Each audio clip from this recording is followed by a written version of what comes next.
ভারতে আশ্রয় নেওয়া বাংলাদেশের ক্ষমতাচ্যুত প্রধানমন্ত্রী শেখ হাসিনাকে ফিরিয়ে দেওয়া হবে কিনা এই প্রশ্নে স্পষ্ট জবাব দিলেন ভারতের পররাষ্ট্রমন্ত্রী এস জয়শঙ্কর।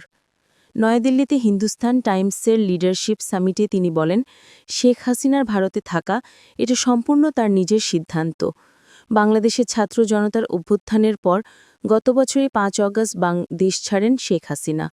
এরপর মানবতাবিরোধী অপরাধ এবং আন্দোলন দমনে হত্যাকাণ্ডের দায়ে আইসিটি তাকে মৃত্যুদণ্ড দিলে অন্তর্বর্তী সরকার তাকে ফেরত চাইলে এখনও সাড়া দেয়নি ভারত।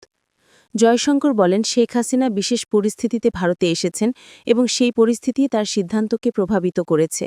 একই সঙ্গে তিনি ইঙ্গিত দেন, ঢাকায় স্থিতিশীল, বিশ্বাসযোগ্য গণতান্ত্রিক প্রক্রিয়া ছাড়া পরিস্থিতি সহজ হবে না।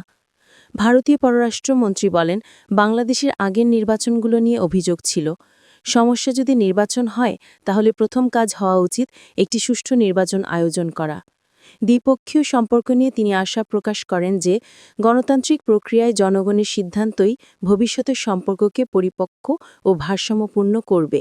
News desk, channel 23।